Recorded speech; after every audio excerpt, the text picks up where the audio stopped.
एक बार फिर से सभी लोग का वेलकम है। आइए, डीकार्बोक्सिलेशन मेथड से हमने प्रिपरेशन देख लिया था। आइए उसका मैकेनिज्म देखते हैं कि कैसे हम जो है एल्केन बना रहे हैं। यहाँ पे ध्यान दीजिएगा, हमने क्या लिया है, एसिड लिया है। एसिड का हमने बेस से रिएक्शन कराया है, तो आपको पता है कि एसिड और बेस रिएक्शन करता है, क्या बनता है, सॉल्ट बनता है। ये हमारा सॉल्ट बन गया। और क्या बनता है, वाटर बनता है। अब यहाँ पर हमारा कार्बोक्सिलिक एसिड का जो सॉल्ट है ये आयोनाइज होगा। आयोनाइज होगा तो आपका Na+ अलग हो जाएगा और ये हमारा एनायन बन जाएगा। अब यहाँ से देखियो, इसको हम ओपन करेंगे। ओपन करेंगे तो क्या बनेगा, RCOO-। अब यहाँ से देखिए, ये R जो है यहाँ से बॉन्ड ब्रेक होगा, यहाँ से R- के रूप में निकलेगा। जैसे ही R- के रूप में निकलेगा तुरंत कार्बन की वैलेंसी कम होने लगेगी, क्योंकि कार्बन की वैलेंसी कितना होना चाहिए, 4। तुरंत ये नेगेटिव चार्ज आके डबल बॉन्ड का फॉर्मेशन कर लेगा, और नेगेटिव चार्ज आके डबल बॉन्ड का फॉर्मेशन करेगा तो यहाँ से CO2 निकल जाएगा, और CO2 निकल जाएगा तो हमारे पास क्या बन गया, R-। That's R- is known as carbanions. इसको हम क्या बोलेंगे, कार्बे एनायंस बोलेंगे। इतनी बातें समझ में आ गई। अब इस कार्बे एनायन जो है ये वाटर से H+ को रिमूव करेगा। वाटर कहां से मिला हमें, यहाँ पे देखिएगा, ये वाटर का फॉर्मेशन हुआ था। इस वाटर से H+ को गेन करके R- जो है क्या बना लेगा, एल्केन का फॉर्मेशन कर लेगा। इतनी बात समझ में आ गई। और यहां से देखो, जो CO2 है, ये CO2 NaOH के साथ रिएक्शन करके Na2CO3 बना रहा है। आपको दिख रहा है कि यहाँ पर एक Na है, यहाँ पे 2 Na है, एक Na यहाँ से, एक Na यहाँ से, एक Na यहाँ से मिलके क्या बना लिया, Na2CO3, सोडियम कार्बोनेट बना लिया। इतनी बात समझ में आ गई।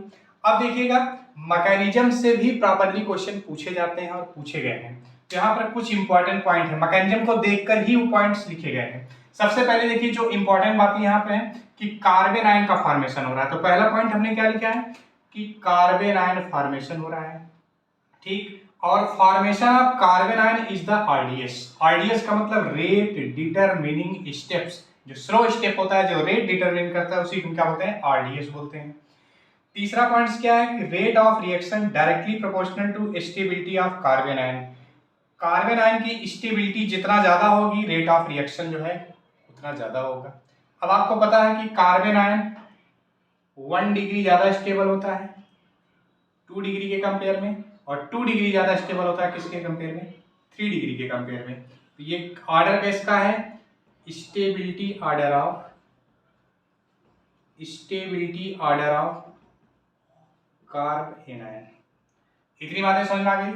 तो आइए देखिए, इसी बेस पर जो क्वेश्चन पूछे गए हैं, बार बार क्वेश्चन पूछे गए हैं, तो कंपेयर देखा, पहला टाइप जो क्वेश्चन होगा, क्वेश्चन इस तरह से पूछेंगे कि compare the rate of reaction of carboxylic acid.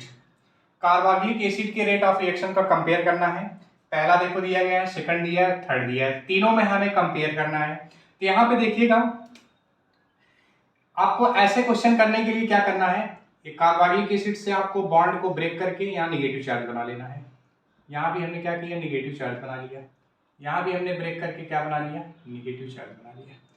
अब यहां से देखो, नेगेटिव चार्ज स्टेबल कब होगा, नेगेटिव चार्ज देखो, किसी जो है ऑर्गेनिक स्पीसीज में किसी के ऊपर पॉजिटिव और नेगेटिव चार्ज एक बोझ के समान होता है।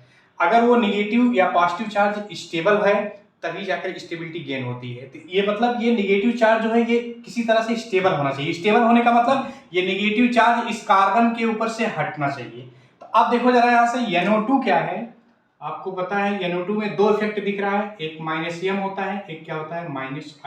तो हमेशा -M और -I का कंपेयर करेंगे तो -M डोमिनेट करेगा -I पर।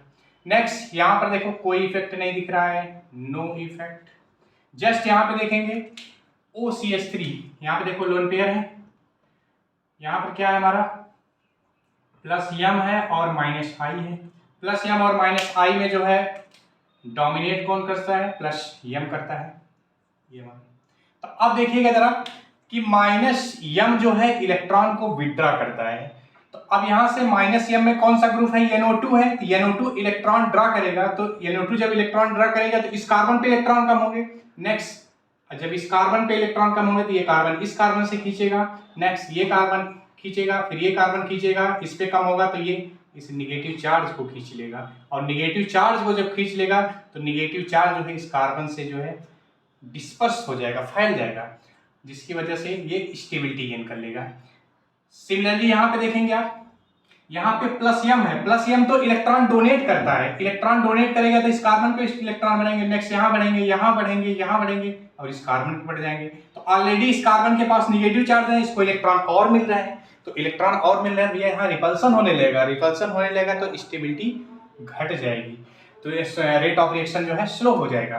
तो इसकी वजह से आपका जो है यहाँ पे कोई इफेक्ट ही नहीं है। तो अगर हम कंपेयर करेंगे तो यहाँ पे सबसे ज्यादा रेट ऑफ रिएक्शन किसका होगा,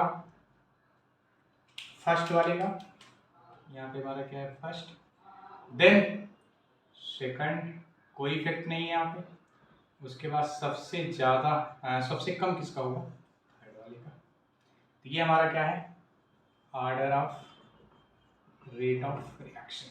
आगे बात समझ में।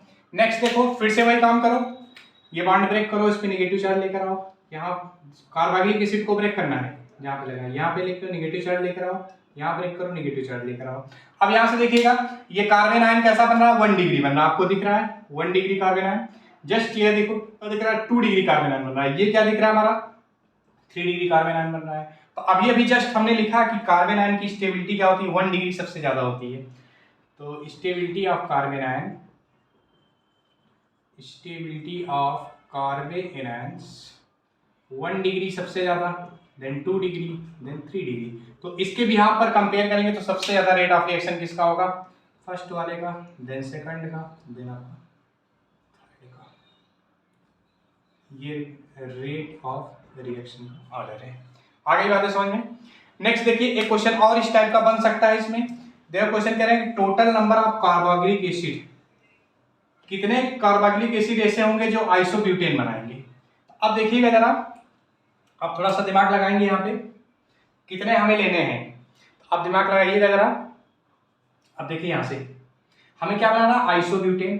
तो एक हम ऐसा कर सकते हैं, एक ये ले लें, एक ऐसा भी तो कर सकते हैं, ये देखिए। अब यहां से देखिएगा,